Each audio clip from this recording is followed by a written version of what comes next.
Nawalan na ako ng anak ko. Pati ang kaisa-isang babaeng minahal ko. Pinatay ninyo.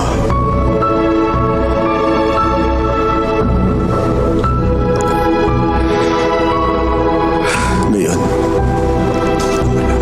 anong gusto mo mangyari sa akin? Sundin ko ang batas. Ang gobyerno natin.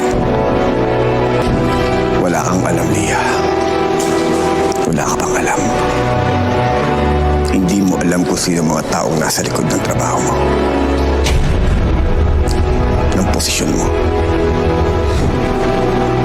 Sinwala. Hindi kita pipilitin maniwala sa akin.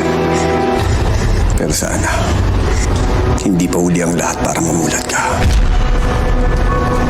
Mamamatay muna ako bago makita yun.